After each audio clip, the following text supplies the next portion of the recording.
Now, please understand and appreciate the entire concept of place of supply is in the exclusive domain of the parliament. The state legislatures cannot determine the place of supply, and therefore the place of supply has been put as part of IGST Act and not CGST or for that matter SGST Act.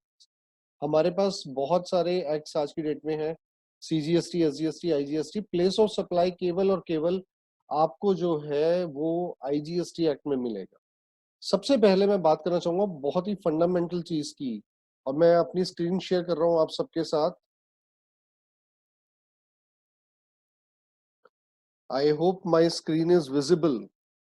The charge which has been created under the GST statutes, the framework is defined in the charging section itself. What is the charging section? Charging section is section 9.1 and section 5.1. When you speak about both of these sections, the only difference is interstate or intrastate.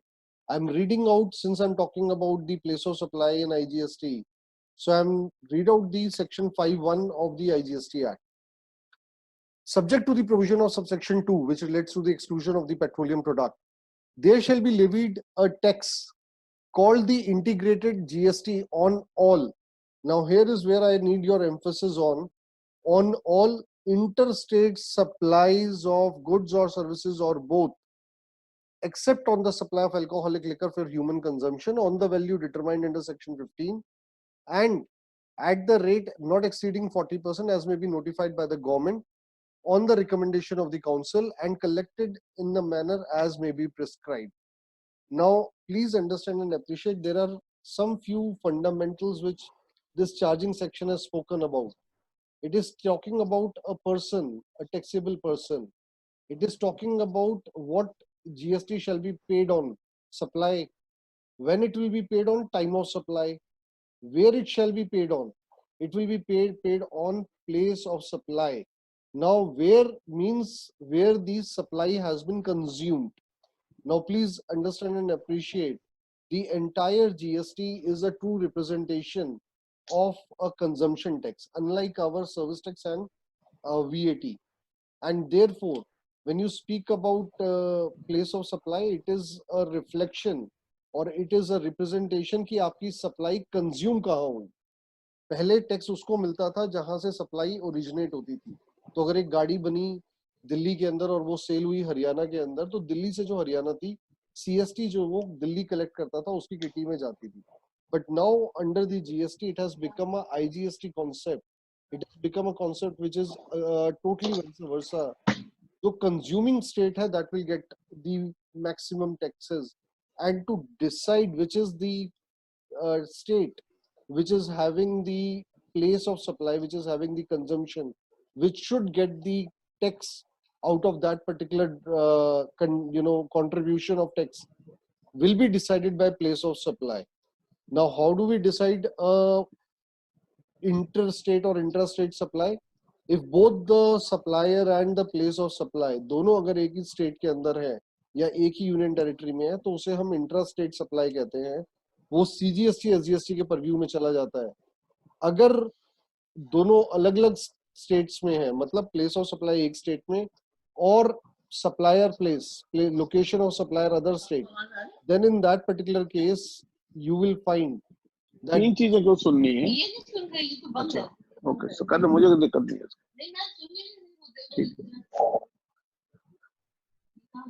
Sir किसी का mic on है, can you please put it on mute? I request all participants kindly put their mics on mute. Acha, sorry.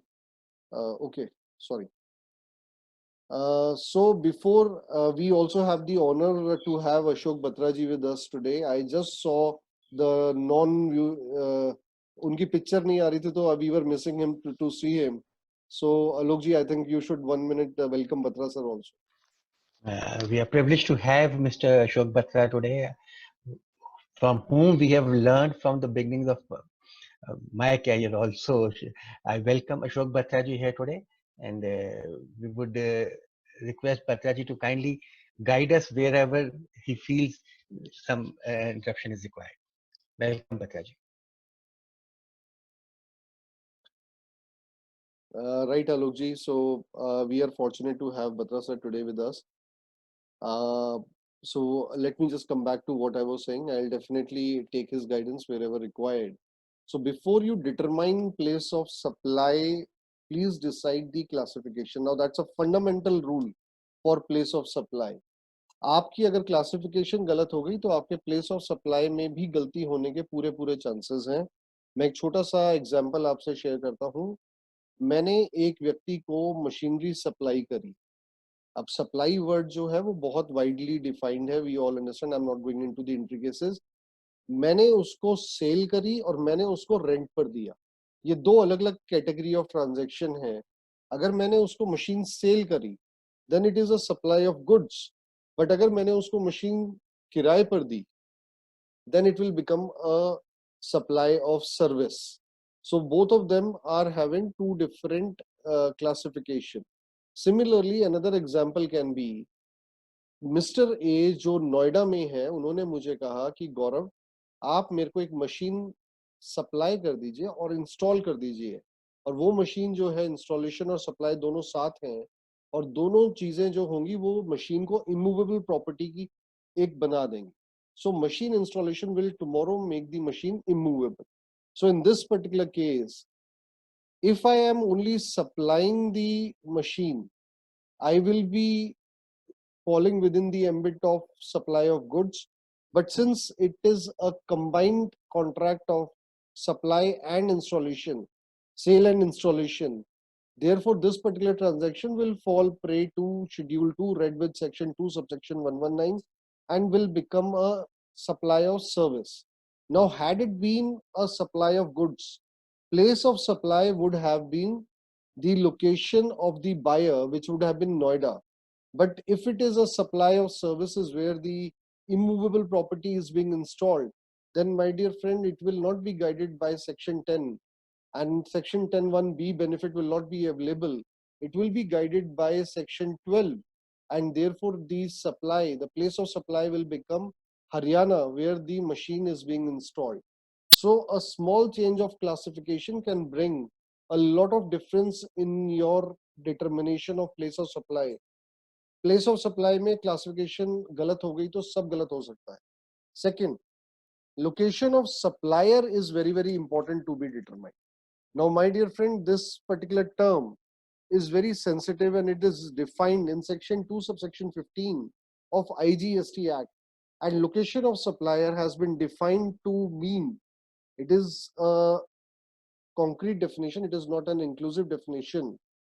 Location of supplier of services means where a supply is made from a place of business for which registration has been obtained, the location of such place of business. Now, at the outset, you have to understand that location of supplier is not connected with the place of performance. आपने service actual कहाँ perform करी वो ये decide नहीं करेगा कि location of supplier क्या है.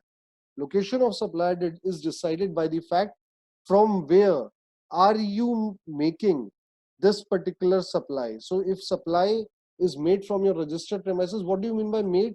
Made means you have undertaken a enforceable contract in terms of section 10 from that particular premises, meaning thereby that was the premises where you have written that in your agreement that so and so person resident or situation or situated at this particular premises.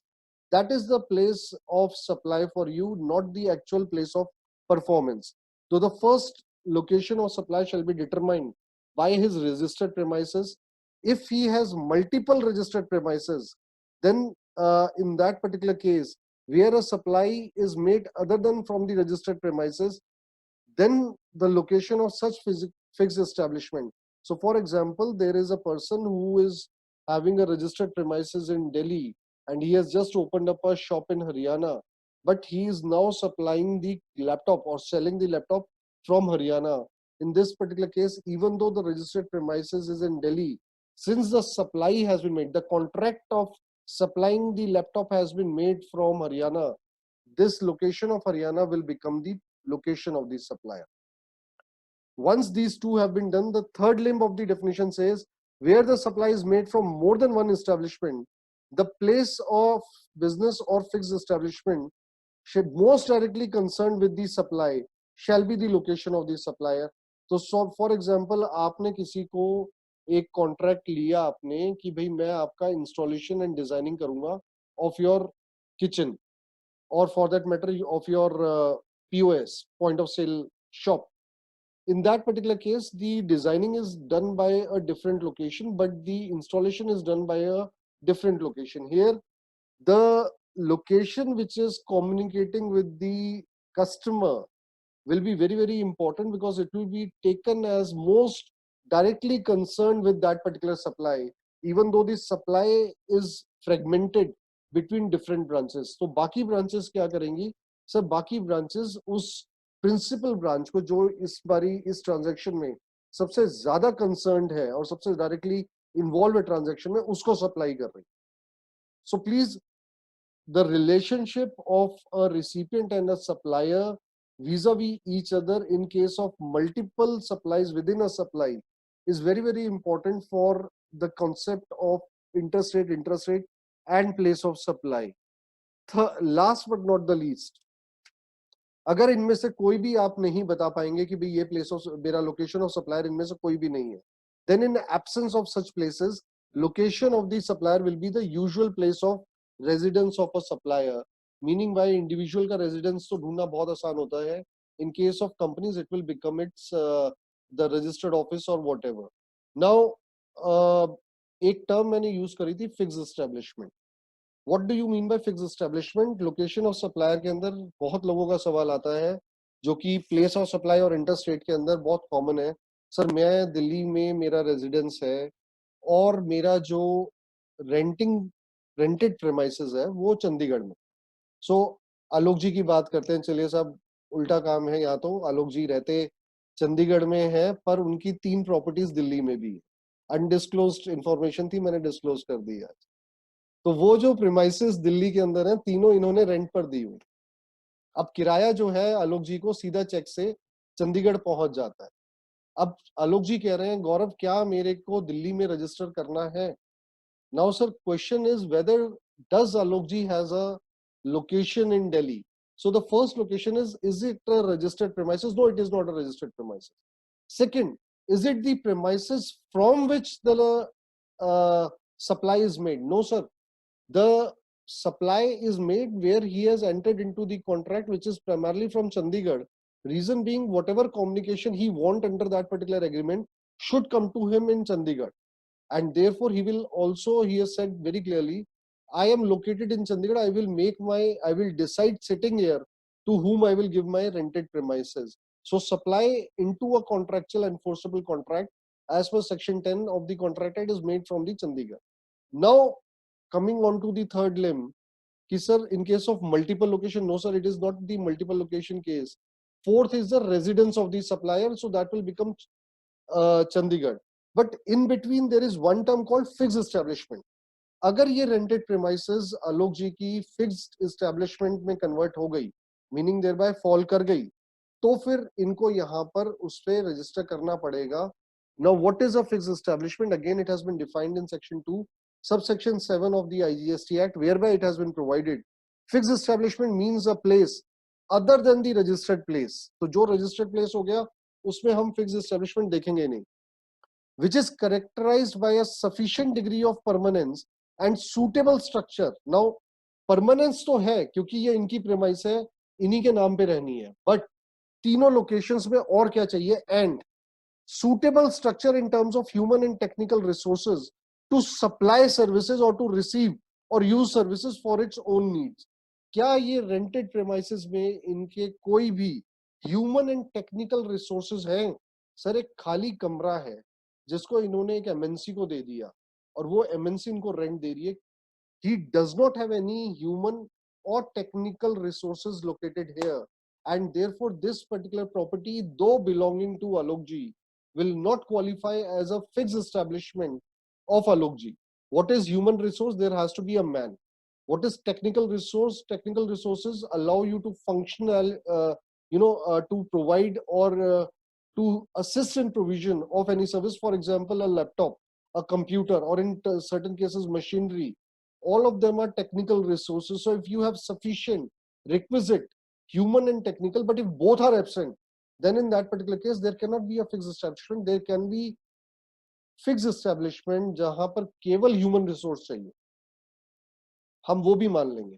पर अगर दोनों ही absent है तो fix establishment नहीं बन सकती.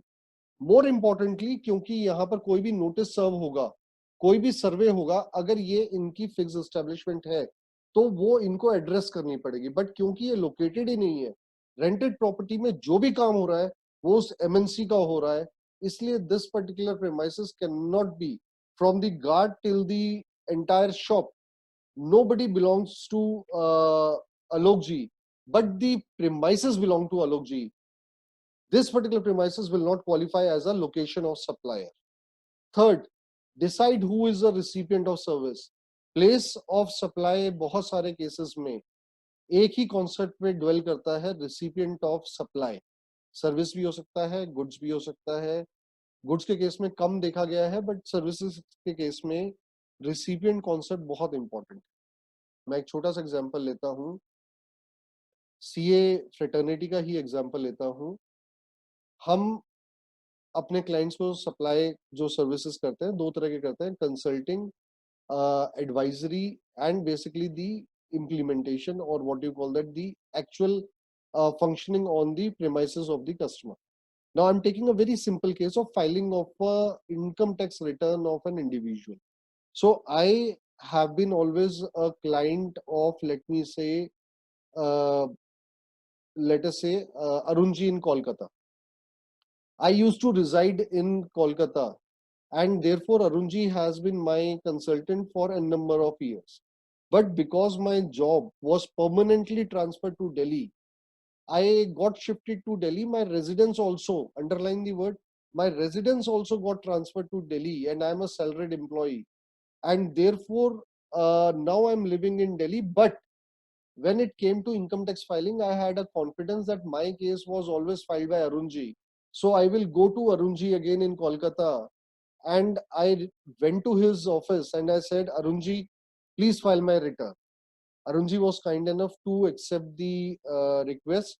And he said, ठीक है गौरव, आप बैठे मेरे कैबिन में, अभी हम आपकी रिटर्न फाइल करते हैं. तो मैंने अपना फॉर्म 16 और अपने सारे डॉक्यूमेंट्स उनको दिए. तो उन्होंने मेरी रिटर्न तैयार कर दी. वहीं उनके कैबिन में चाय पीते पीते हमने ITR-V, I hope I am saying correct because it is a income tax matter, ITR-V जो है वो साइन कर दी. Now when I've signed that particular ITR-V, in that particular case the acknowledgement is posted from Kolkata to Bengaluru. Now my dear friend, there is nothing which happened in Delhi. What will be the location of supplier? It is a CA located in Kolkata. Location of supplier is his office, registered under GST, no doubts on that. Who is the recipient? I am the recipient, sir. How is recipient defined? Section 2, subsection 93 of CGST Act. Any person who is, in case a consideration is required to be paid, is a recipient who is the person obligated to pay that particular amount. Now, in this case, I am obligated to pay. What will be the place of supply? Now, in this particular case, most of the chartered accountants, since I've been having this experience across the country, they are saying the entire work was done in my chamber in Kolkata. Place of supply will be my chamber. My dear friend, the place of supply will not be your chamber. The place of supply will be my residence, which is now in Delhi. And therefore, if you consider the place of supply as your place of performance, you will find yourself that you have committed an error and you're paying wrong taxes as CGST and SGST on this particular transaction. However, this is a transaction of IGST. Now, let me expand the example. Why I was very particular about recipient of service.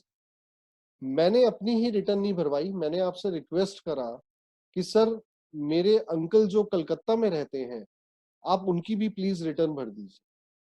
तो उन्होंने कहा sir मैं तो उनको जानता नहीं, fees कौन देगा? सर फीस मैं दूंगा क्योंकि मैं आपको रिक्वेस्ट कर रहा हूँ.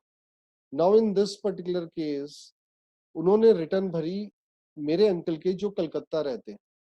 who is the recipient of service. Again, prima facie, most of us will say that since the return is of that of the uncle, it will be the uncle who is the recipient of service. No, he is the beneficiary of service. Who is the recipient? Who is obligated under the obligation to pay? Who is under obligation to pay? I am. Gaurav Gupta, located in Delhi, is under the obligation to pay. So I am the recipient of supply of service from that chartered accountant located in Kolkata. So I hope, my dear friend, this recipient of service will be very, very important in terms of determining who is actually obligated to pay. Ultimately, the place of supply will be determined accordingly. There can be cases where under a single contract, the guards, security guards have been located across India. Under a single contract, the person has taken on the responsibility of maintaining all the ATMs across India. Under a single contract, there can be many cases. Now, in all cases, I'm not saying in all cases here, in all cases where the place of supply is dependent on recipient of service, the place of supply will be the place where the person who is the central point, head office, who is under the obligation to pay, that will become the place of supply. But if place of supply is to be decided by immovable property or place of performance, then in that particular case it will become the respective location. So recipient of supply of service is very, very important because it's a residual category. It is a residual category, my dear friend, and therefore most of these services fall into the category where place of supply is decided by the recipient of service. Be clear of the section your services fall in, services or place of supply of goods fall in. Very simply, I can say that there are 4 sections, section 10, 11, 12 and 13. If you are making a supply of service, supply of goods within India, then it will fall within the purview of section 10. If you provide for supply, if you're determining the place of supply for import of or export of goods transaction, it will fall within section 11. If you are deciding the place of supply where the recipient and supplier both are in India, then in that particular case, the determining section for place of supply shall be section 12. And if either the supplier, either, I'm not saying which one, either the supplier or the recipient is outside India, then in that particular case, the place of supply shall be decided by section 13. My dear friend, you will also have to appreciate the fact a very wrong decision of recipient of service can put you into a wrong section. Let me give you a very small example. I am required by a company in USA, the head office is in USA, to audit its subsidiary in India, so which is located in Delhi. So I am also located in Delhi.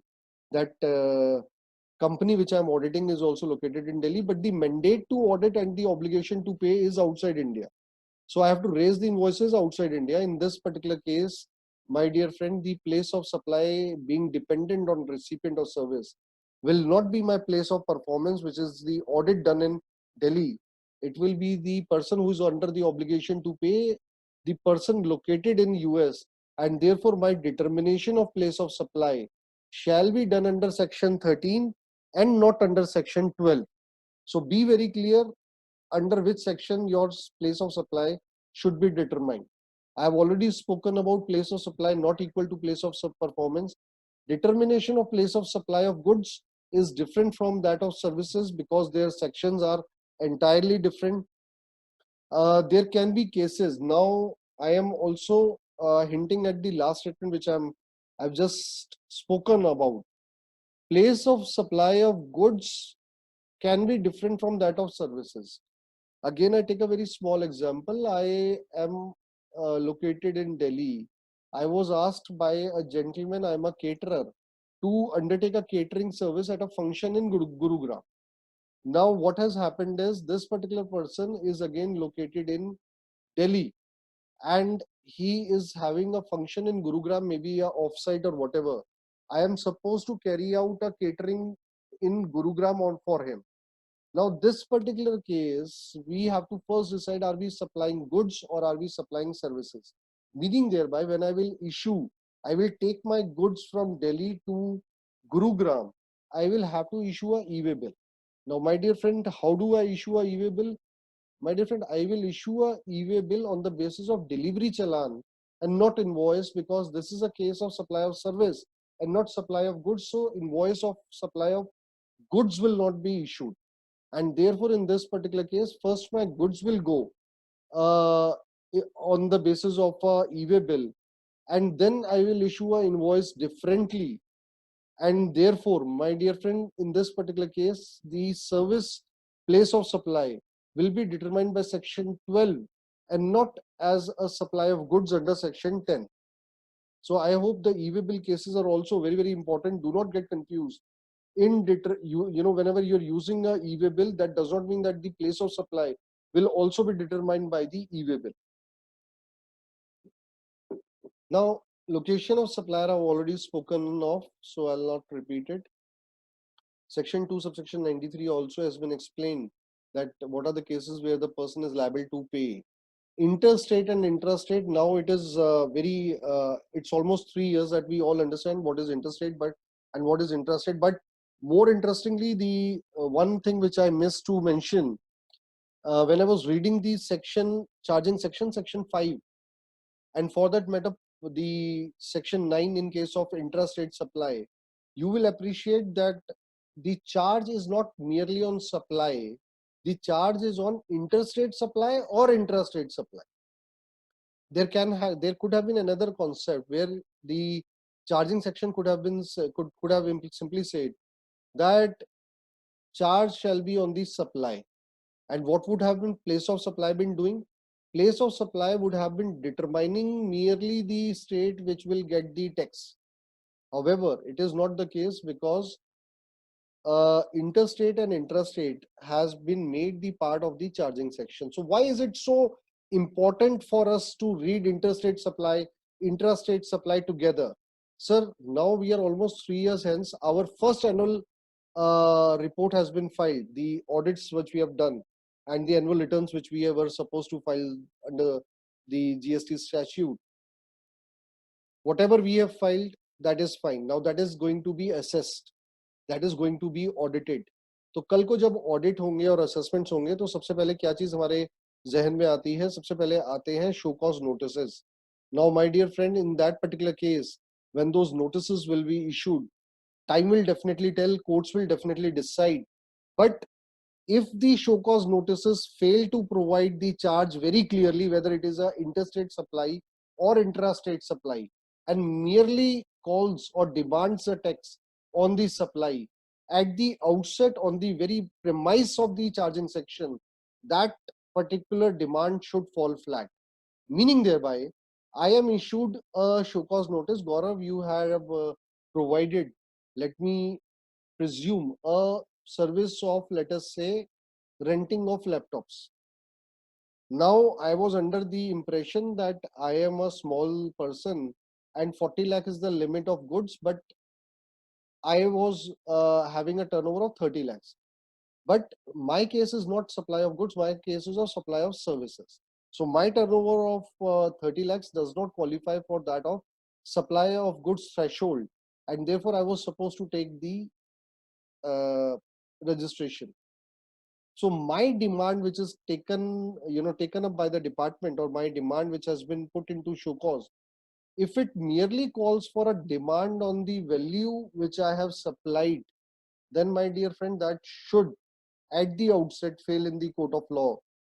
The show cause notice should very clearly state how much of the demand is interstate, how much of the demand is intrastate.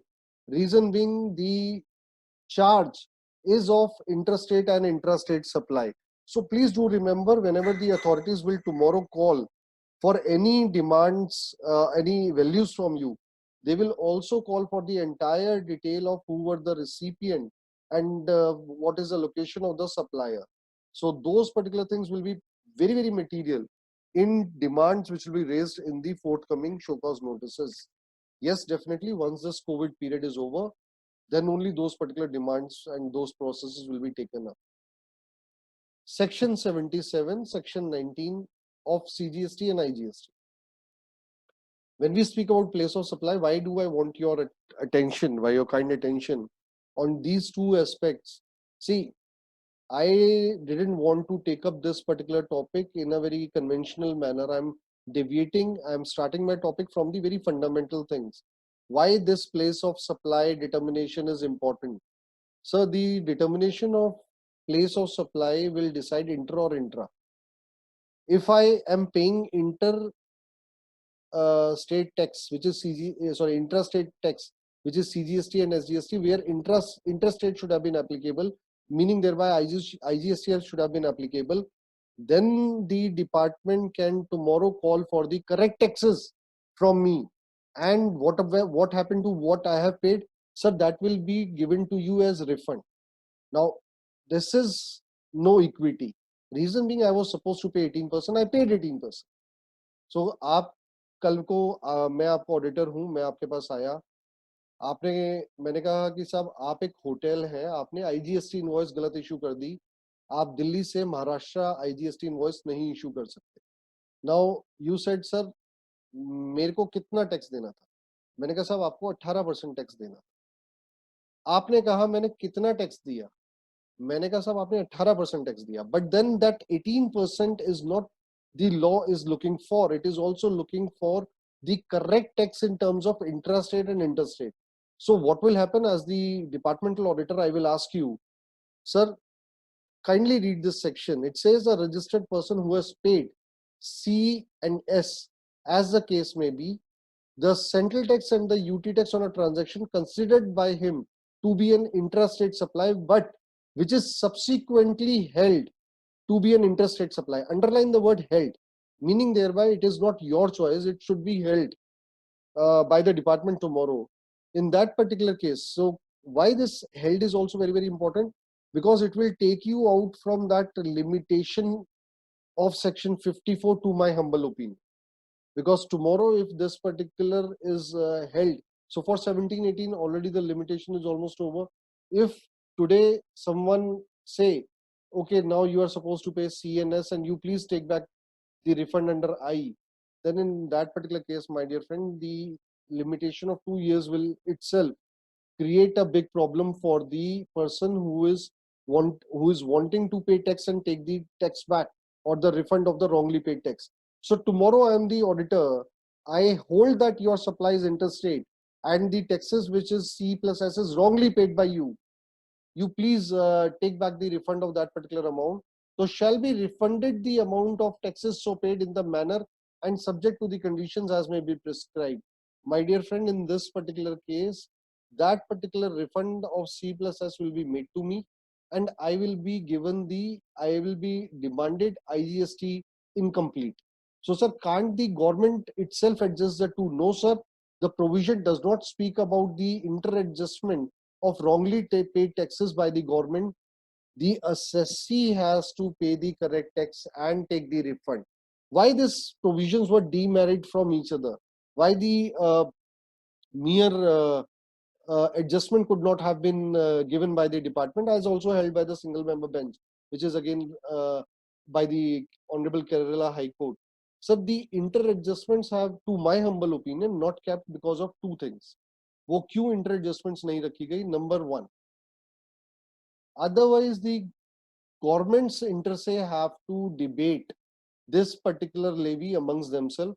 So today if I have held something as inter and intra, it is not to be debated with the West Bengal government or a UP government. The Delhi government itself will determine that it is an intrastate supply or an interstate supply, and the other tax will be either paid or it will be taken back.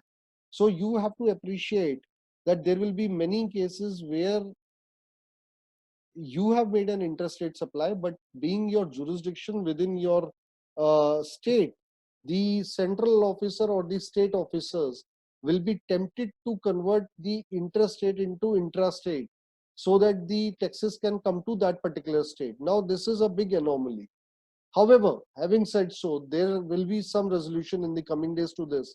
Second problem which must be kept by the government in this case is unjust enrichment. What is that? Sir, I am a hotel. located in Mumbai. Gaurav Gupta came for a hearing in Mumbai, and in that particular hearing, he had to stay back in the hotel. So for the when I traveled, I stayed back in the hotel. Next morning, told the bellboy at the hotel that it's early morning flight for me, 5 a.m. I need my checkout at 3 a.m. Now at 3 a.m. there is no proper staff which is available, and at 3 a.m. at my request, whatever that para staff which was available, he issued me a IGST invoice because I gave him a GSTN. Now, my dear friend, when I gave him a GSTN, in that particular case, that particular hotel has issued me a IGST invoice, of which credit I have taken in Delhi. So what has happened? Now the taxes have traveled to Delhi and the credit has also been taken by the recipient. Tomorrow the audit of the hotel in Mumbai happens and the hotel was told, sir, your IGST which you have charged is wrong and you should pay C plus S. The hotel said, very fine, sir, there will be a working blockage for capital blockage for some time. But yes, I agree with you. You please take this C plus S and I will claim back the IES refund. So जब उसने C plus S पे कर दिया और उसके बाद I का refund लेने पहुंचा, I'm not very sure, though this provision has to be read in absolute. There is no condition in terms of unjust enrichment here. But in this particular case, how government will be stuck?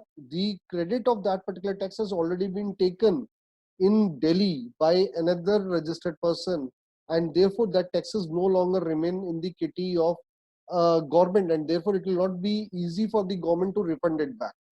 So when you go and you will like to have that particular refund from the government, there can be a situation where government will say, boss, already that particular person has taken the credit, and therefore since the credit has been taken, we cannot refund you this particular amount.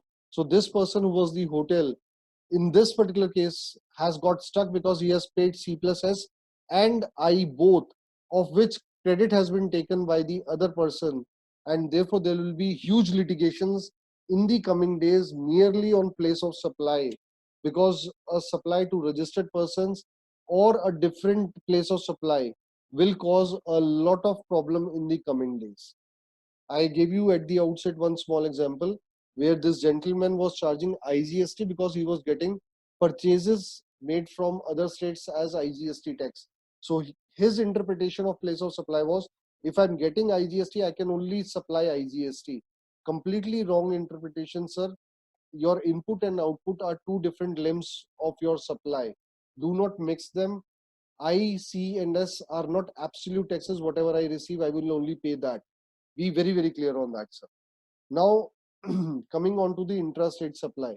As per the Constitution 269A, the privilege to make laws in relation by 269A subclause 2, the law can only be formulated for laying the principles for determining place of supply of goods or services only by the parliament, meaning thereby the legislature does not have the privilege under the constitution itself to decide what is the place of supply. So even though there is a place of performance, tomorrow Delhi and for that matter Maharashtra or West Bengal or Tamil Nadu cannot make their own laws to determine a place of supply. Whatever place of supply has been determined by the IGST Act will be honored by all of them. Now, what is the place of supply when you say intrastate supply? In case of intrastate supply, subject to the provisions of Section 10, supply of goods where the location of the supplier and place of supply are in the same state or same union territory, it shall be treated as intrastate supply. We all know that. However, there has been 3 exceptions. Supply of goods shall not be treated as intrastate supply, namely supply of goods to SEZ or SEZ unit, developer or unit. Number 2, when it is imported into territory of India till they cross the custom frontiers of India. Now, there can be a supply of goods in high seas.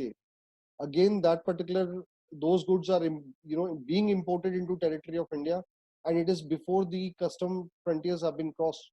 However, I would also like to highlight everybody understand that the extent of application of this law has been provided by section 1 subsection 2 of CGST Act as it applies to whole of India. India, as has been defined, includes all the state, union territory, and the territorial waters and the continental shelf and exclusive economic zone. I'm speaking on a very broad level. My dear friend, the territorial water extends to 12 nautical mile. The territorial waters have been in past, they have been held very clearly as being part of the state itself, and therefore those particular territories will definitely fall within the purview of that particular state. So you also have to take those particular cases into consideration whenever you decide, determine a place of supply for a particular transaction. Sovereignty of a state extends up to 12 nautical mile. You can refer to the judgments of Honorable Karnataka High Court in the case of Great Eastern Shipping versus State of Karnataka.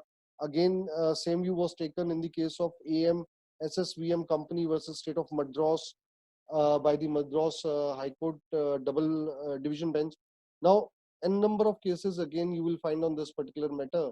But then these are very important pertinent issues which need to be taken care while determining the place of supply.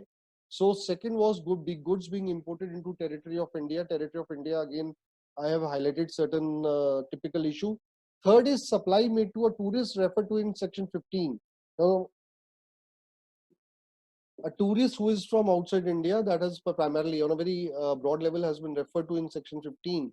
So he comes to your shop and he takes a on the counter, there is a on counter sale. In those particular cases also, it will not be an intrastate supply, it will be an interstate supply provided. Now the mechanism is yet awaited. The refund is also not right now given to those foreigner travelers, and more importantly in these days there are no foreigner travels, but soon things will resume.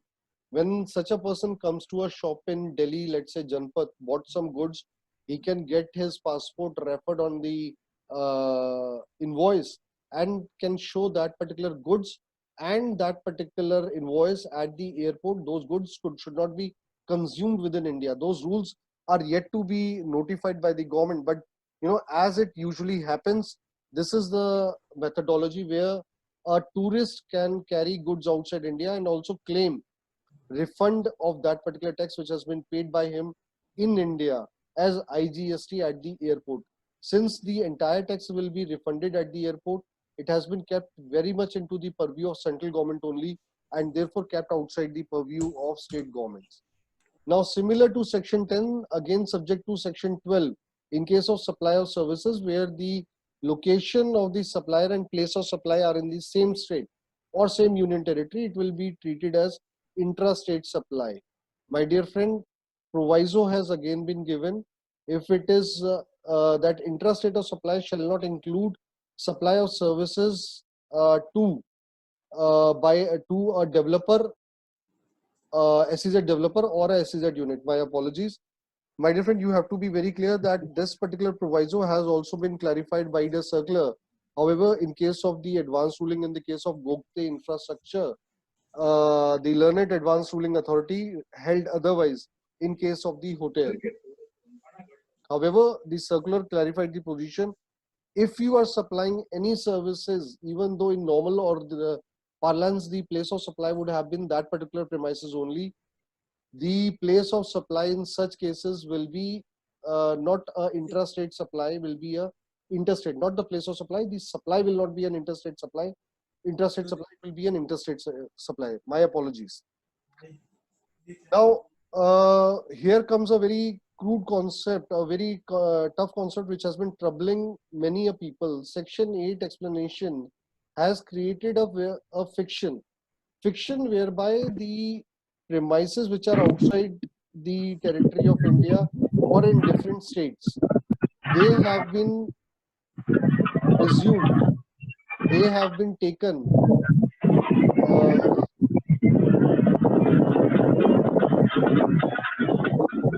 Amit ji, can I request you to put your mic on hold, please, sir?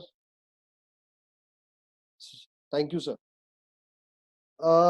In case of intrastate supply, So I'm talking about section 8. So there will be premises of the same person, establishments of the same person within India, between two union territories, between two states, one union territory and the state, and also establishment which is outside India and in India. So all those metrics of different establishment have been deemed to be different person for the purpose of GST statutes.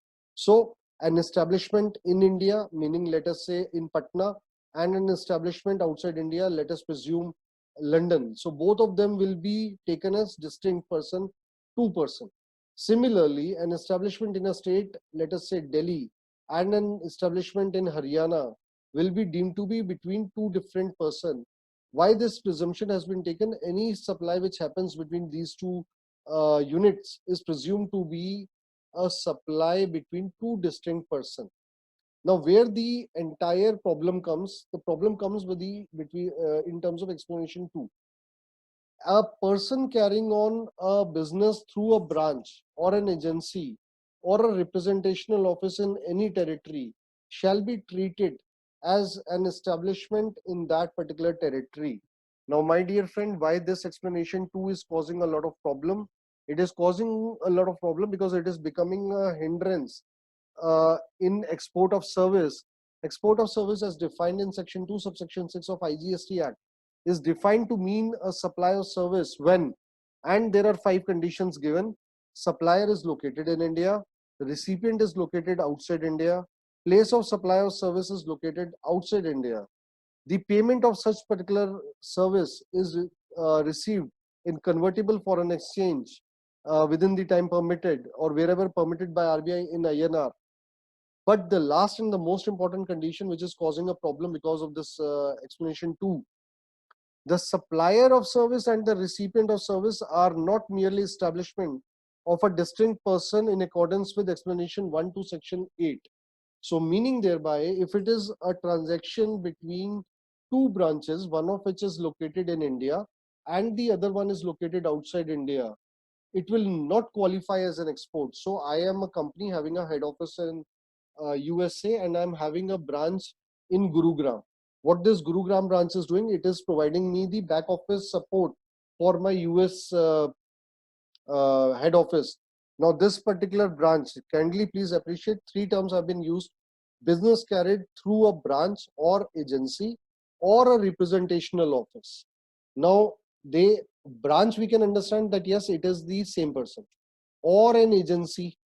Who is an agent? A person who has been authorized to represent and to act in your capacity before a third party, or a representational office, meaning thereby where you are showcasing that office as your own. So for example, Uber does not have, or GoDaddy does not have a presence in India. I'm taking a very hypothetical example.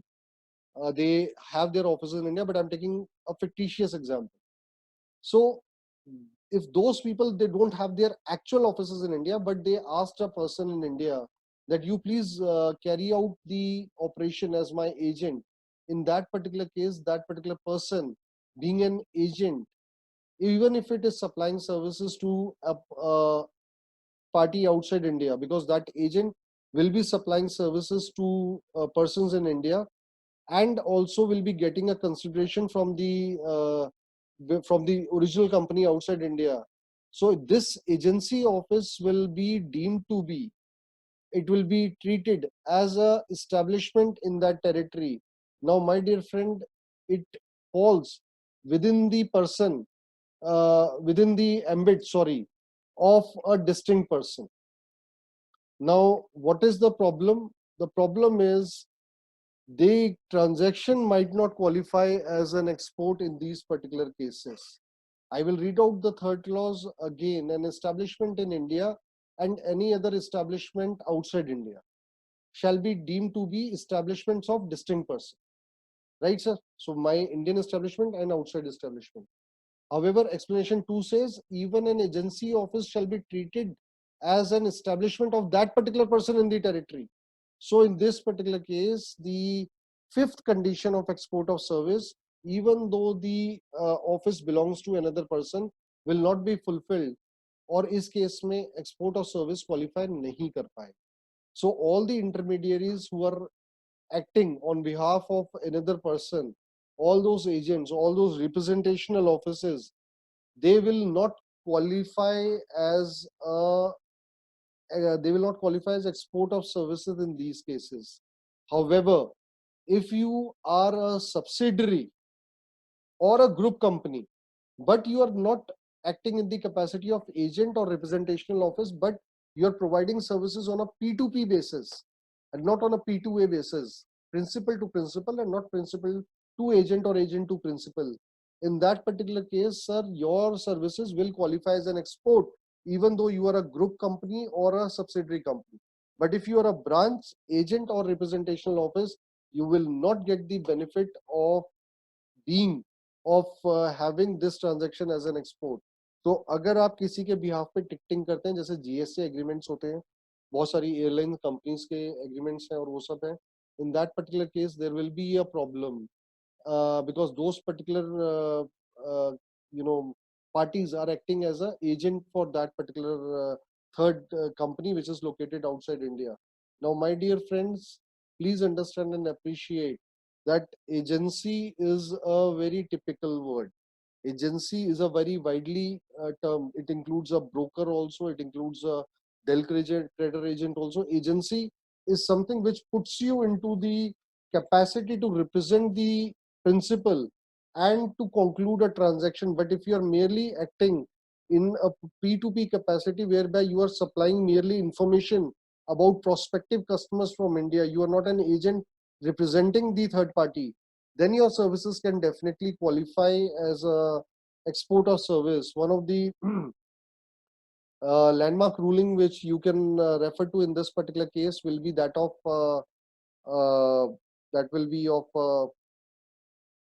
this one, sorry, GoDaddy, which was in the service tax regime.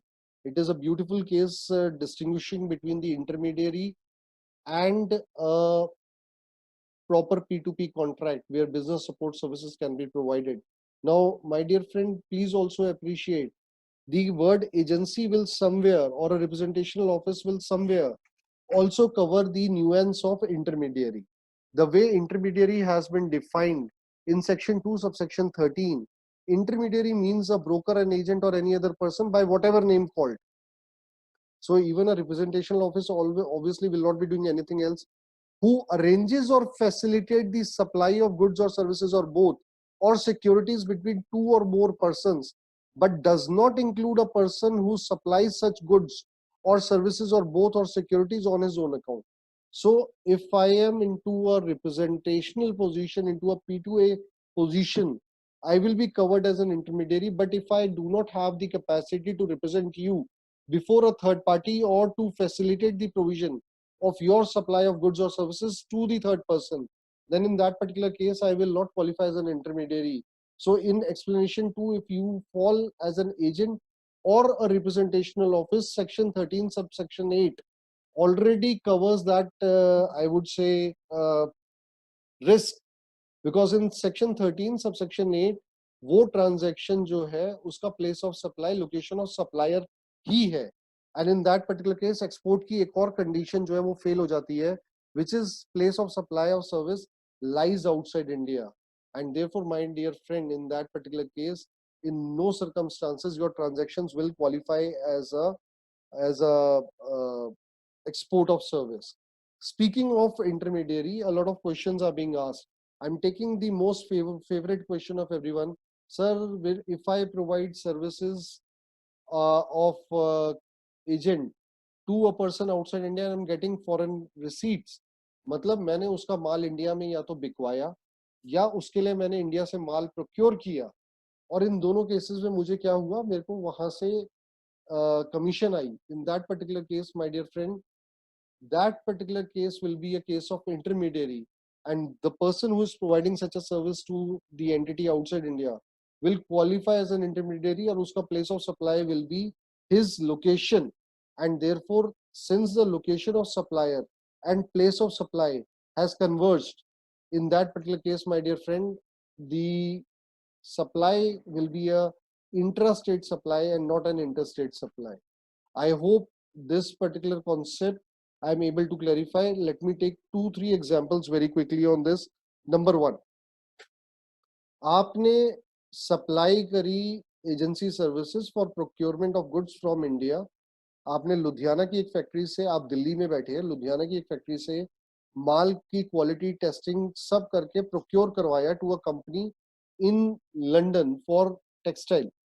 Now, in that particular case, you have acted as an intermediary for that particular company which is located in UK, because you are arranging a supply of goods for that particular company. Now, in this particular case, you are an intermediary, and my dear friend, you will get a commission from that particular UK company, which will be taxable in India. So this will not fall as a case of export. Second, आपने US की company का माल India में दिल्ली में बिकवाया, आप भी दिल्ली के अंदर है. Again, you will get the receipts in foreign currency, but because you are an intermediary, you will fall prey to section 13 subsection 8, and therefore your place of supply and location of supplier being convergent into the same state, आपका transaction intrastate C+S taxable हो जाएगा. Third, sir मैं दिल्ली में बैठा हूं, मैंने China की company का माल यूएसए में बिकवाया और इंडिया में कुछ नहीं हुआ, एंड मेरे को जो रिसीट्स आई यूएस चाइना की कंपनी से फॉरेन करेंसी में आई. In that particular case my dear friend, even though nothing has been done in terms of supply of goods in India, but your supply of services qualify as a intermediary services, and again in the section 13 subsection 8 you will fall prey uh, that your place of supply shall become your location of supplier, और आपको C+S देना पड़ेगा. You cannot enjoy the benefits of export of services. So a lot of cases in the pipeline on these particular aspects will be seen in the coming days when the first audits or the assessment from the department will be taken up. Intermediary वैसे भी it is not a new concept, it has been borrowed from service tax, and therefore this particular concept already has a lot of precedents also. So my dear friend, my humble request will be that you please go through all those precedents. It is not possible for me to list out all those cases, but yes, it's a huge concept. I am again reiterating, your subsidiaries and group companies, if they are not agents or representational offices, they will not be called distinct person, they will be called a different person, and therefore export of services will not be a hindrance in that particular case. Now we are coming on to the second limb, supply of goods, where the location of the supplier and the place of supply are in the same state. We all know that it is an intrastate supply. A very simple concepts, I am not going into it.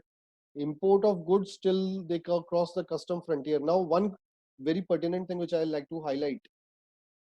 Sir, what will happen when we are paying IGST when we are importing goods? Is it a charge under the GST Act? No, sir.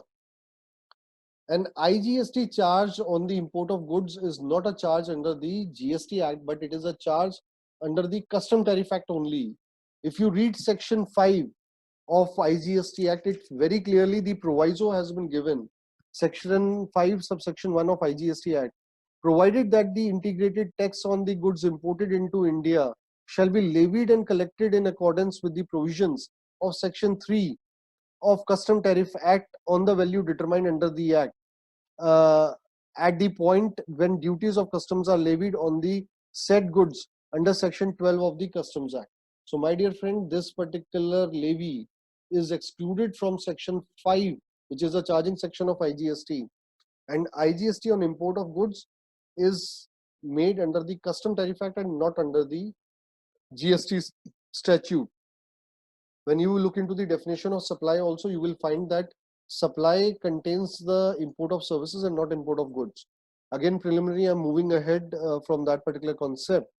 Moving ahead to the concept of interstate supply, as there has been exclusions when the definition of intrastate supply was given.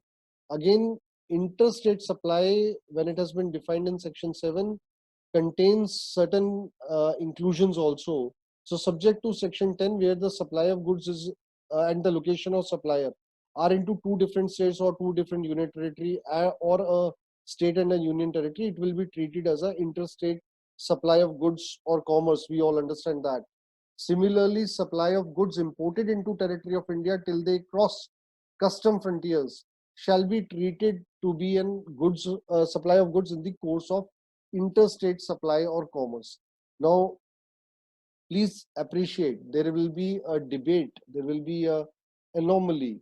Can GST be levied on supplies which are in the course of import? Reason being, when the charging section itself, it has said that provided that the charge, provided that the integrated tax on goods imported, now imported goods are imported goods till they cross the custom frontiers of India. उससे पहले उनका nature change नहीं हो सकता, even though it is sold between two different parties within the same state.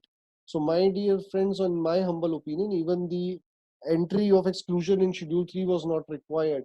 They remained imported goods till they have crossed the custom frontiers, and therefore, my dear friend, in that particular case, no tax could have been levied under Section 5 of IGST Act. Now, subject to the provisions of Section 12, which is the supply of services, place of supply, in case where both the recipient and supplier are in India, where the location of the supplier and place of supply is in two different states or two different union territory, or a state and a union territory, it shall be treated as a supply of services in the course of interstate trade or commerce. Now, can there be situations where there are multiple recipients to the same supply? Yes, sir. And in those particular cases, the supply will be having distinct place of supplies in each of the cases of different recipients. There are permutation and combination. More importantly, when you are speaking in terms of GST, where there is a deemed person concept, why I'm very particular about it. छोटा सा example लेते हैं. आप एक head office हैं, आपने all over India का एक contract दिया advertisement का to advertisement agency within the same state. So you are a company having the head office in Mumbai. Mumbai के हेड ऑफिस से आपने 10 करोड़ का एक कॉन्ट्रैक्ट दिया एक कंपनी को to undertake pan India advertisement. Now that particular company will raise you an invoice of 10 crore charging a tax of 1.8 crore in Maharashtra only, Mumbai to Mumbai, and therefore it becomes a intrastate supply of services.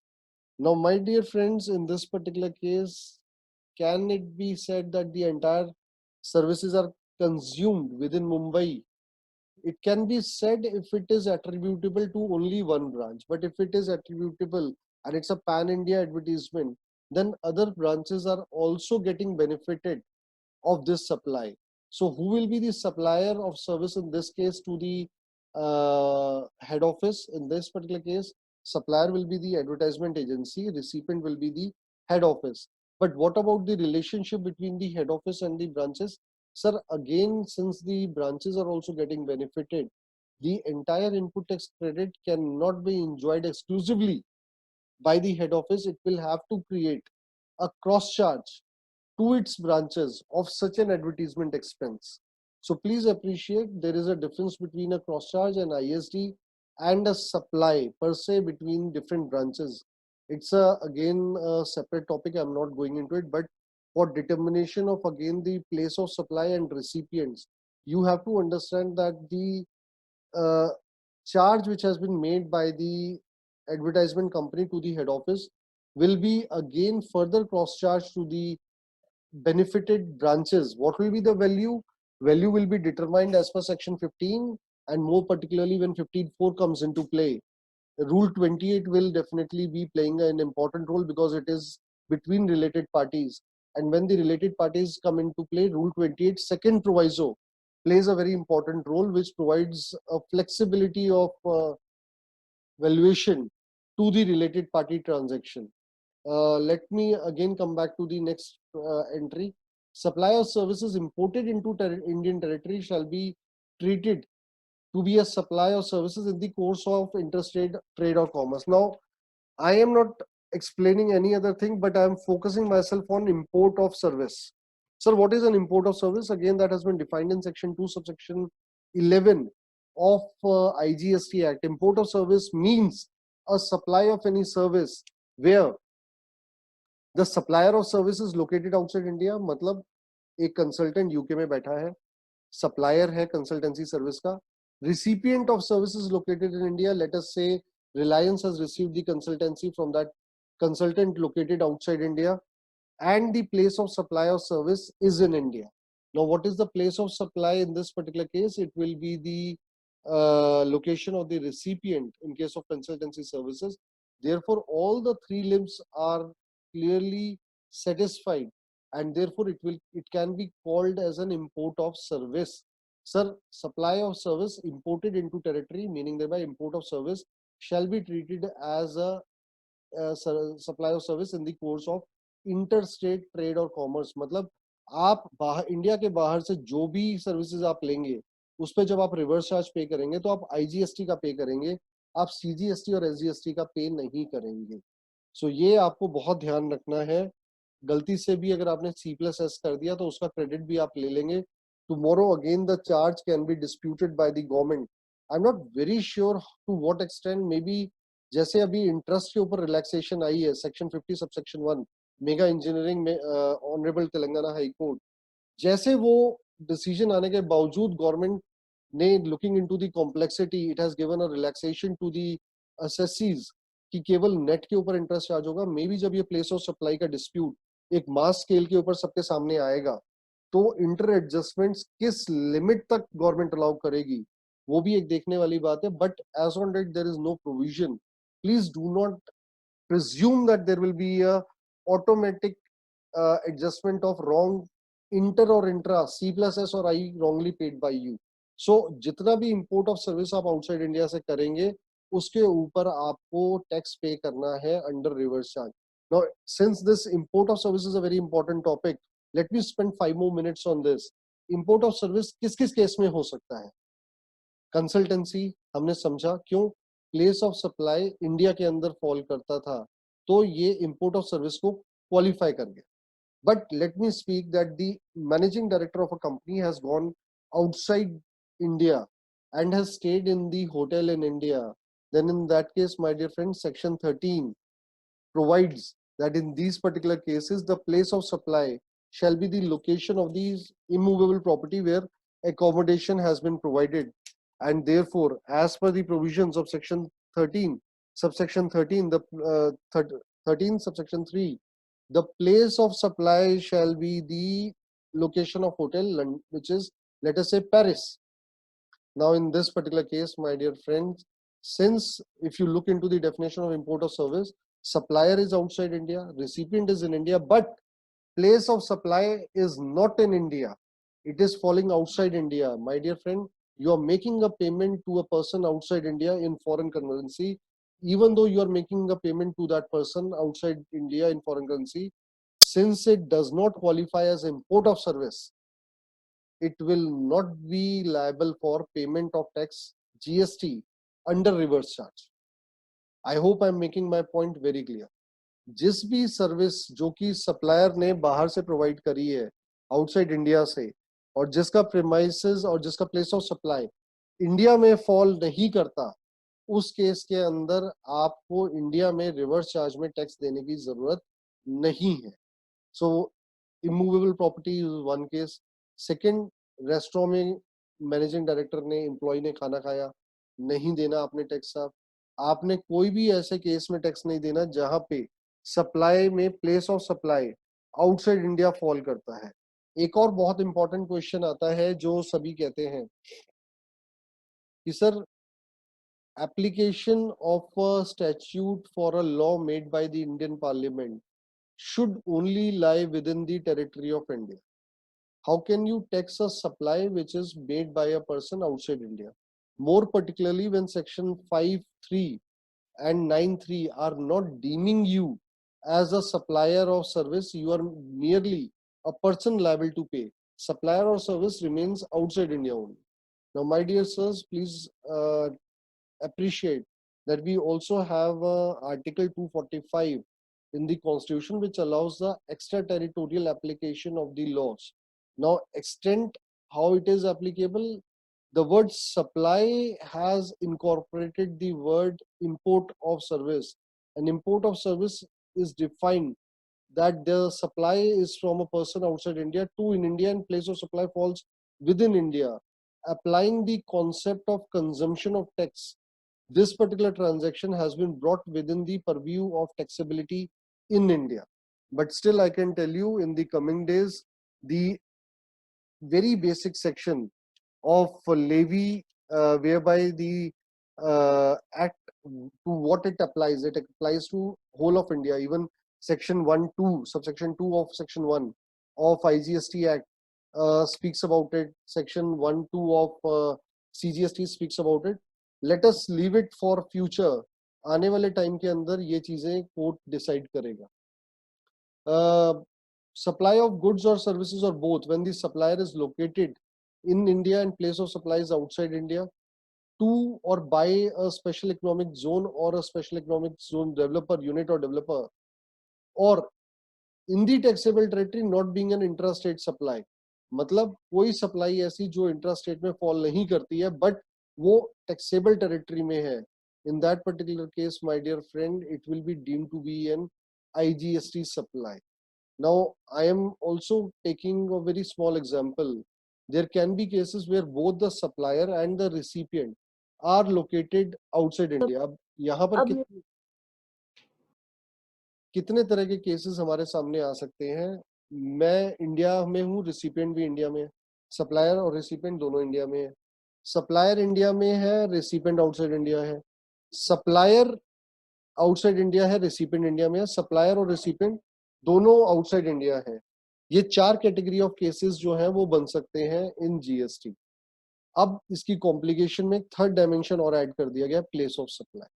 सो जहां पर supplier और recipient दोनों India में है, place of supply भी एक state में fall करेगा, obviously with in India. Sir, fully taxable in India.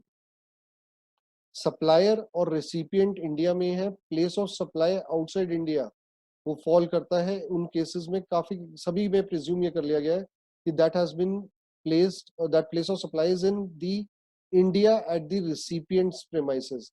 When you will read section 13, that borrowing has been made कि कोई भी ऐसी जगह, सो फॉर एग्जांपल आपने मेरे को कॉन्ट्रैक्ट दिया, आपको नाइजीरियन गवर्नमेंट से कॉन्ट्रैक्ट मिला स्ट्रीट लाइट्स इंस्टॉल करने का, तो between you and Nigerian government street lights जो आप इंस्टॉल करेंगे उसका place of supply will be outside India. But when you have given it to me, I am also in India, you are also in India. The section provides in section 13 that place of supply will not be the location of immovable property, but it will be the location of recipient of service. So recipient of service को मैं tax charge करूंगा और वो अपना export establish करके उसका refund claim कर सकता है. सो आपको ये ध्यान करना है. ये दूसरा लेम था जहां पर प्लेस ऑफ सप्लाई को इंडिया में इंपोर्ट कर लिया गया when both supplier and recipient are in India. Third case, supplier and recipient both are outside India and place of supply is in India. My dear friend, that supply become taxable in India. Are you getting me? But there is a specific exemption which has been provided that when both of them are outside India, क्यों government का उन दोनों पे कोई control नहीं है, unless there is a very specific case where the presumption has been made in e-commerce operators case. I'm not going into section 14 OIDR services, representational office, e-commerce operator, representational offices. Those concepts actually complicate things further, but in normal circumstances उन services को exempt कर दिया गया है जहां पे recipient और provider दोनों outside India है, but place of supply in India fall करता है. फोर्थ कैटेगरी पे आ जाते हैं. अब सप्लायर इंडिया में है और रिसिपिएंट आउटसाइड इंडिया है. सप्लायर अगर इंडिया में है, रिसिपिएंट आउटसाइड इंडिया है, place of supply in India में है, sir that particular supply will not qualify as an export. Supplier India में है, रिसिपिएंट आउटसाइड इंडिया है और प्लेस ऑफ सप्लाई भी आउटसाइड इंडिया है और दोनों बाकी कंडीशन फुलफिल होती हैं, then it will qualify as an export. Supplier outside India है, रिसिपिएंट इन इंडिया है, place of supply in India है, that will qualify as an import of service. Supplier outside India है, recipient outside India, recipient in India hai, place of supply outside India hai, in that particular case it will not qualify as import of service and not taxable in India. So 3 cases are not taxable in India. Number 1, when it qualifies an export. Number 2, when supplier and recipient both are outside India but place of supply is in India. Number 3, when supplier and place of supply are outside India and merely the recipient is in India. So somewhere we can say that 2/3 rule is also applicable in this particular case. Coming on to the next thing, location of supplier and place of supply are in different states or union territory. It is an interstate supply. I have already spoken a lot about it. I'm skipping some slides because those have already been spoken about. Now, supply in territorial water, section 9. Notwithstanding anything contained in this act, where the location of the supplier is in territorial water and the location where the location of supplier is in territorial water, where the place of supply is in territorial water, then such location of supplier and place of supply shall be for the purpose of act be deemed to be in the coastal state or union territory where the nearest point of appropriate baseline is located. तो ये concept हम already dealt in कर चुके हैं जब मैंने आपसे share किया था कि this presumptive extension of territory has been upheld in many earlier cases also, great shipping and all of them. A deeming fiction has also been created in IGST कि 12 nautical miles में जो भी state सबसे पास होगी उस territorial water के अंदर जो भी location of supplier या place of supply होगा वो उसी state में माना जाएगा. Now if you are providing something in the territorial water which is nearest to Mumbai, then it will be the place of supply will be Maharashtra only. So if supplier is also located in Maharashtra, place of supply is also located in Maharashtra because of operation of section 9, then in that particular case it becomes a intrastate supply of goods, though the transaction has not happened on land. So import of goods or export of goods is a very easy concept. Import of goods happen when you have a actual crossing of goods into the territory of India through the custom frontiers. So when the goods crosses the custom frontiers, that is called the import of goods. And section 5 has already spoken. The tax thereon is leviable under the provisions of Custom Tariff Act and not under the provisions of GST Act. Export of goods, again, with its grammatical variation and cognate expression, means taking out goods outside to a place outside India. यहाँ पर आपको एक चीज का ध्यान करना है कि एब्सोल्यूट गुड्स को आप आउटसाइड इंडिया लेके जा रहे हैं तो वो एक्सपोर्ट क्वालिफाई करेगा. Whether consideration is coming in foreign currency or not, that is not going to determine the export of goods. However, for the cases of refund, I understand that there are conditions where even the forex is required, but please demarry or understand the two concepts differently. Export of goods is a concept to define whether a goods is exported or not, and refunds is a fall through. So export of goods will be covered even if you have sent goods to a place outside India and unfortunately the ship sank. So since it is already to a place outside India, it will qualify as export. However, for the purpose, other purposes, whether the benefits will be entitled to you or not, that is a different question. आप अगर territorial waters से आगे ले जाके अपना India का जो आपका एक्सटेंट है उससे बाहर ICCL 200 नॉटिकल माइल्स के बियॉन्ड काउंट होती है, उसके बियॉन्ड अगर आप शिप टू शिप भी ट्रांसफर कर देते हैं गुड्स को, then also it is an export of goods. So export of goods, export of services we have spoken about. Place of supply, अगर ये place of supply एक ही स्टेट के अंदर हम बात करते हैं तो एक छोटा सा किरियाना डीलर है, उसकी एक शॉप है दिल्ली के अंदर, उसका जो कस्टमर बेस है वो आसपास की लोकेलिटी का जो भी रेजिडेंशियल लोकेलिटी में रह रहे हैं वो ग्राहक है. सर उस व्यक्ति को प्लेस ऑफ सप्लाई की ज्यादा टेंशन नहीं है. क्यों? he is supplying within the same territory of a state or a union territory. My dear friend, since there is no crossing of any kind of union territory or state or the India per se, in that particular case, you don't have to bother about place of supply. Place of supply is only to be bothered by a person who is supplying goods between two states or inside from India to outside India, or from outside India he is receiving goods or services to India. So that is the need of place of supply material to be determined in those particular cases. Now,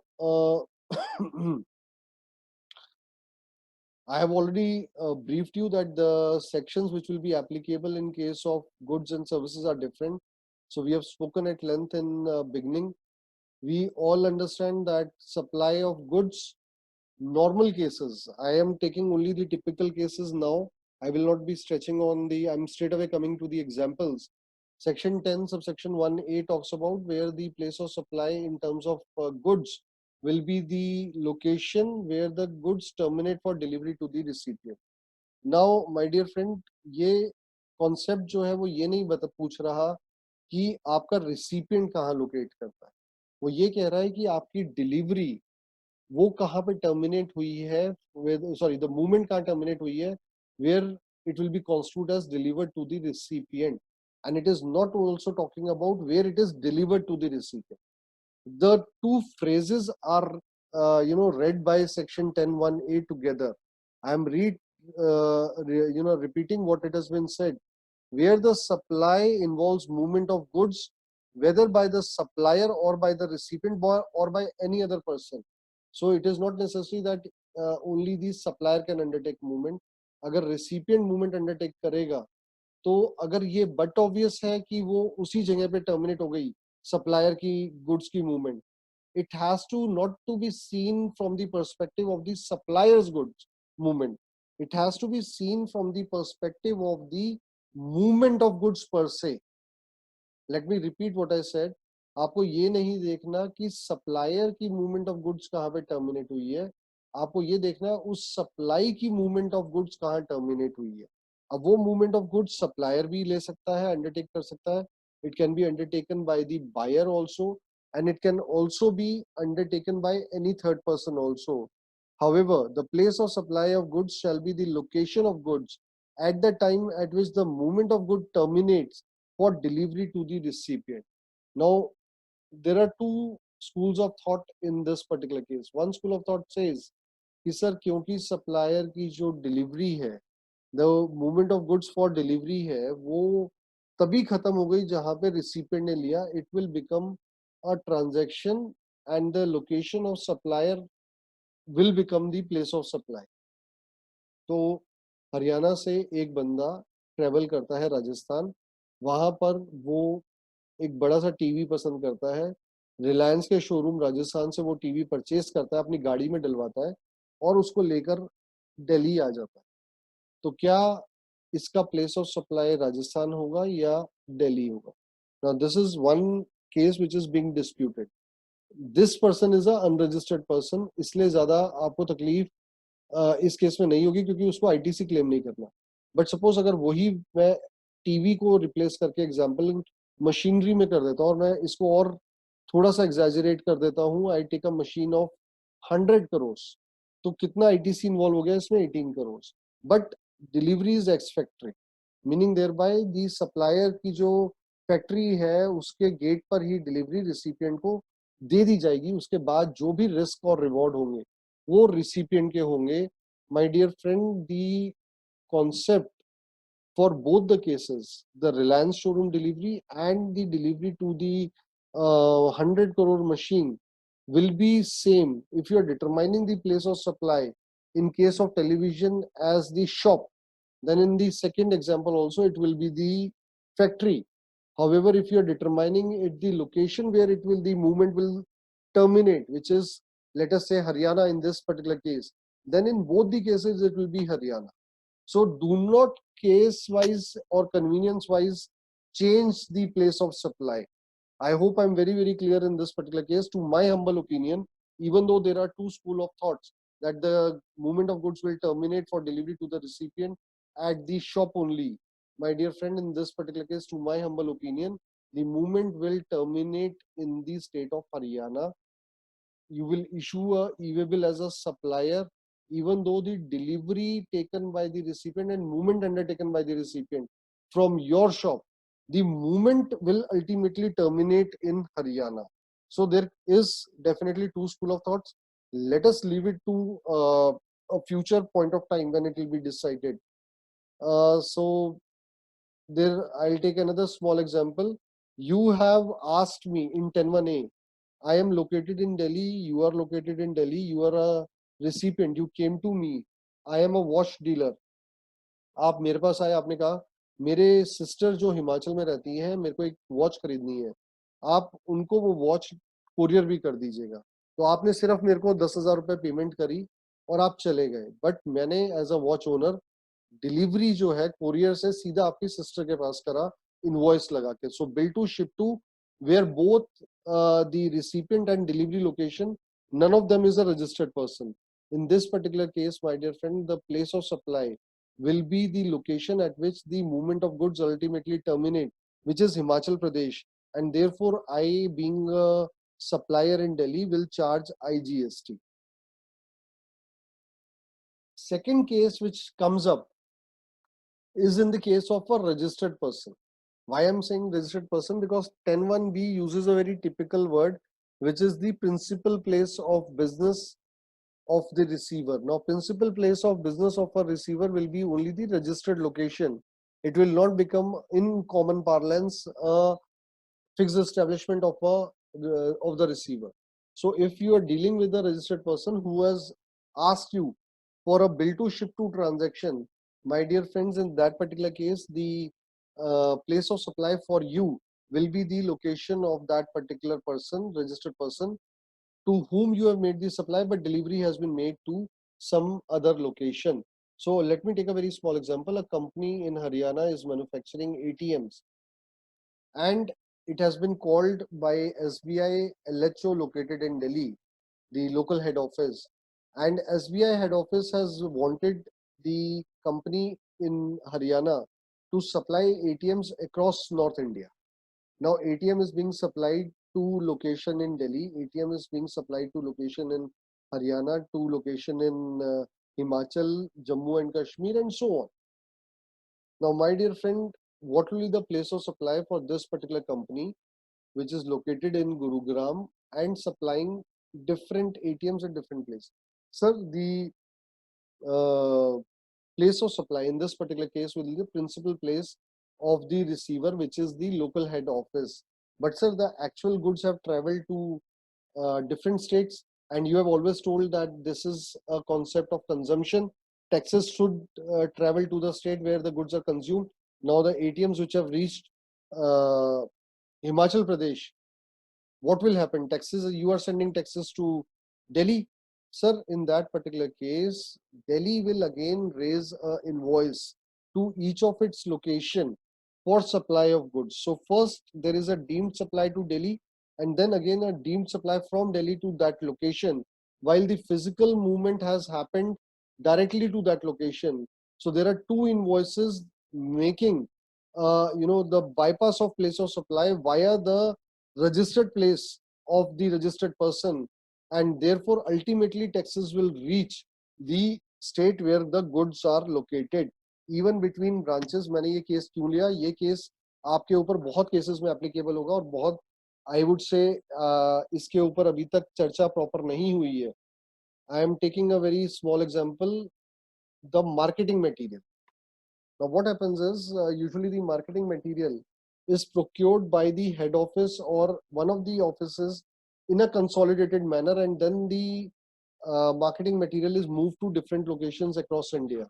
If those particular marketing material invoices are not uh, issued by that particular sending location, the supply has not been properly accounted and properly transacted and taxed, and therefore tomorrow department can come and ask a tax on that particular supply of goods as made from head office or that particular single branch to different locations जहां जहां वो माल गया है.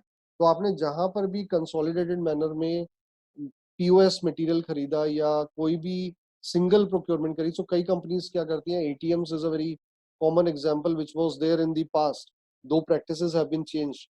But in case there is a company which is having an office in Delhi and an office in Gurugram. Now Delhi and Gurugram is hardly 25 kilometers. उसने कहा कोई बात नहीं, आप पेपर जो है and it's big offices, आप एक काम करिए 10 लाख के पेपर दिल्ली में, 10 लाख के पेपर हरियाणा में पहुंचा दीजिए, पर इनवॉइस मेरे को दिल्ली में ही करिए. In this particular case, you will have to understand that Delhi will further issue an invoice to Gurugram for supply of paper, since the entire invoice by the supplier has been issued to Delhi. अब ये case जो है यहाँ तक तो बड़े अपरेंट्स है. इसके आगे की प्रॉब्लम कहाँ आती है सर? इसके आगे की प्रॉब्लम्स आती है प्लेस ऑफ सप्लाई में वारंटी के केसेस. अब वारंटी के केस में क्या हुआ, जो वारंटी की कंसिडरेशन है वो तो ले ली आपका जो हम कहते हैं OEM ने, ओरिजिनल इक्विपमेंट मैन्युफैक्चरर. OEM कौन हुआ? फैक्ट्री. बट उसकी रिप्लेसमेंट्स कौन कर रहा है? उसकी रिप्लेसमेंट्स कर रही हैं ब्रांचेस. तो मैंने क्या करा, मैंने एक सप्लाई करी. पहले तो मैंने गुड्स सप्लाई करे. Let me take the example of laptop. Laptop मैंने जो है दिल्ली के अंदर से सप्लाई करा to a user in Mumbai. वो जो यूजर है मुंबई के अंदर, उसके लैपटॉप में प्रॉब्लम आ गई. वो मेरे लोकल ब्रांच पे गया मुंबई में, और वारंटी के तहत वो लैपटॉप जब उसने प्रेजेंट किया तो मैंने कहा साहब ये ठीक नहीं हो सकता, क्योंकि इसका जो मदरबोर्ड है या चिप बोर्ड है वो उड़ गया, खराब हो. अब उसने कहा साहब आप मेरे को रिप्लेसमेंट दीजिए, क्योंकि हमारा टर्म्स ऑफ कॉन्ट्रैक्ट ये था. उसने मेरे को पुराना लैपटॉप लौटाया और मैंने उसको नया लैपटॉप दे दिया. Now the new laptop which has been given is an obligation of the factory, because that is included in the factory charge which it has made. I as a branch have not made, I am merely a conduit which has given the supply to that particular customer on behalf of the factory, which is a, now again please appreciate, we are not one company. My factory is a distinct person, I am a distinct person. So factory is in Gurugram, the branch is in Mumbai. Now in this particular case there are two particular persons. तो warranty के case में क्या हुआ, आपने physical delivery दी है to person in Mumbai on behalf of a person who is located in a different place but registered. So it becomes a case of bill to, ship to. So my dear friend, that particular branch will issue an invoice to the head office and will give the delivery to the recipient, who is the unregistered person or maybe a registered person. But that particular goods will only be issued under an invoice. आप केवल warranty लेकर आप replacement नहीं कर सकते. Reason being, there cannot be a on behalf transaction in case of branches, because branches transactions have already been placed under schedule 1. So whenever there is a supply, consideration is not required. Whenever there is a supply between branches, in this particular case I have supplied goods to Gurugram, and because I am supplying on behalf of Gurugram to someone else, it is a supply to Gurugram, and therefore my dear friend, I have to issue an invoice from that branch. So for the companies who are operating under warranty, GST is gonna bring a lot of surprises tomorrow in terms of these kinds of transaction. More particularly, ये तो एक चलिए laptop पूरा था, अब मैंने जो goods receive करे पुराने goods, again what am I doing? I am receiving a good on behalf of the factory.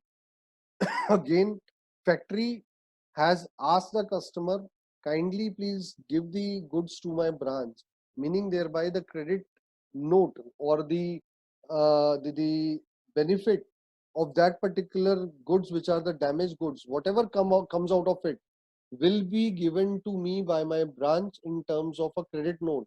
Now under GST, the actual sale of that old laptop will be made by the branch, and there will be a second charge from the head office to the branch, vice versa, for charging a value of that particular laptop, because that particular laptop has been delivered to the branch on account of head office.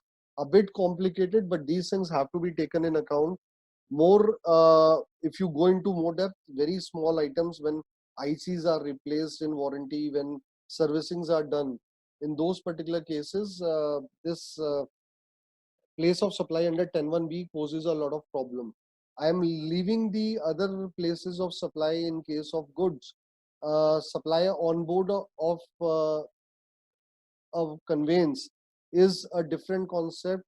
What is a supply on board of on board a conveyance? आपने यहाँ से flight पकड़ी दिल्ली से चेन्नई, वहाँ पर if you have noticed, there are merchandises which come on display for sale.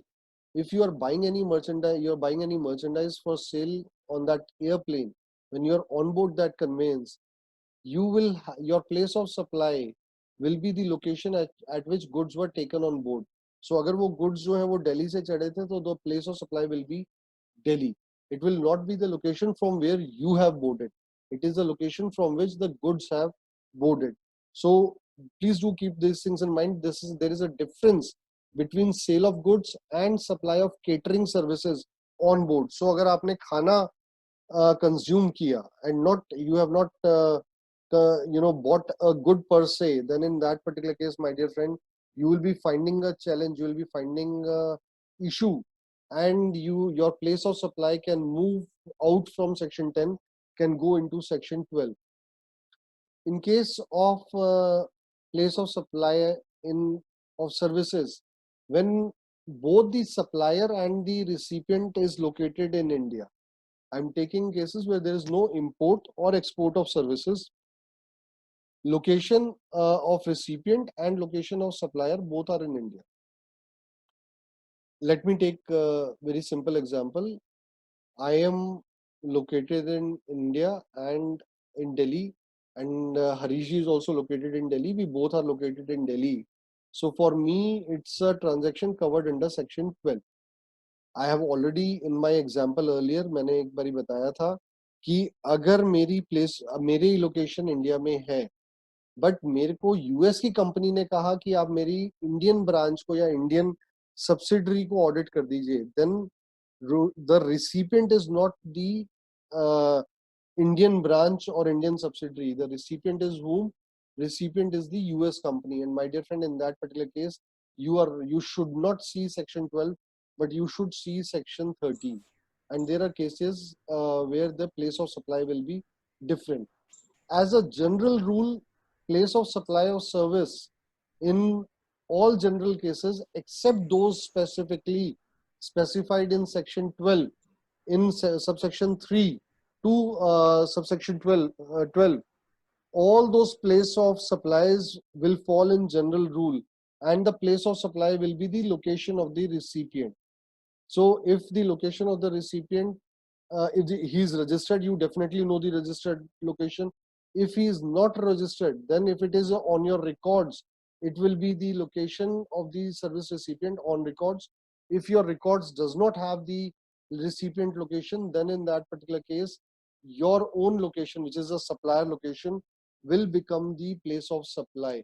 So for example, a barber is running a saloon in Delhi, and whosoever comes, he issues an invoice, and there are people who never bothers to tell where is my recipient location, and then the persons come in an individual capacity. In those particular cases, the place of supply will be the location of supplier, and you will find that the person is charging a C+S invoice from you. Second comes the land related transaction. First one is renting or leasing of land or an immovable property. Section 12, subsection 3. The place of supply of services directly in relation to an immovable property, including services provided by architect, interior decorators, surveyors, engineers, and other related experts or estate agents. Any services provided by way of grant of rights to use or immovable property or for carrying out coordination of construction work.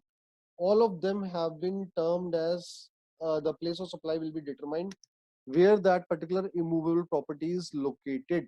So if I am looking after, I am coordinating, I am doing an architectural work of a construction of a building which is located in Haryana, the place of supply will be Haryana if my recipient is within India.